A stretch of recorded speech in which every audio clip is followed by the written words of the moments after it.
ஒரு பானையோடு வெறும் களிமண் துண்டு என்று நினைத்தோம். ஆனால் அது 2600 ஆண்டுகளுக்கு முந்தைய தமிழனின் குரல் என்று யாருக்கு தெரியும்? சிந்து சமவெளி நாகரிகத்திற்கு பிறகு இந்தியாவில் ஒரு நகர நாகரிகம் இல்லை என்று சொன்ன வரலாற்றை, இல்லை, நாங்கள் இருந்தோம் என்று தலைநிமிர்ந்து சொல்ல வைத்ததுதான் நம் கீழடி. இது வெறும் உணர்வு பூர்வமான பேச்சல்ல, இது அறிவியல் பூர்வமான உண்மை. கீழடியில் கிடைத்த கரித்துண்டுகள் அமெரிக்காவின் புளோரிடாவில் உள்ள பீட்டா அனாலிட்டிக் ஆய்வகத்திற்கு அனுப்பப்பட்டன. அங்கிருந்து வந்த முடிவு உலகையே அதிர வைத்தது. இந்த நாகரிகம் கிமு 580ஆம் ஆண்டை சேர்ந்தது. அதாவது 2600 ஆண்டுகள் பழமையானது நம் தமிழ் வரலாறு. கீழடி ஏன் முக்கியமானது? சங்க காலத்தில் தமிழர்கள் ஏதோ குடிசைகளில் வாழவில்லை.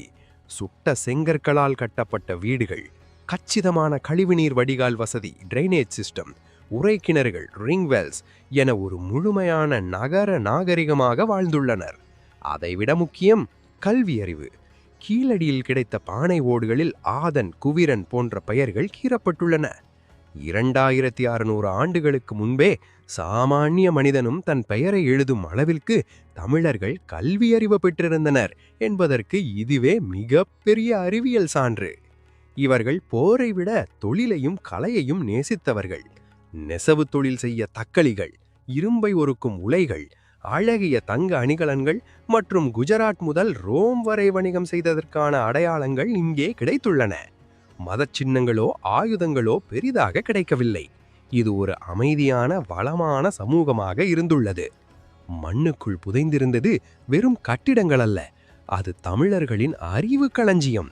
வைகை கரையில் தொழிர்த்த இந்த நாகரிகம் இன்று உலக வரலாற்றின் பக்கங்களை மாற்றியமைத்துக் கொண்டிருக்கிறது.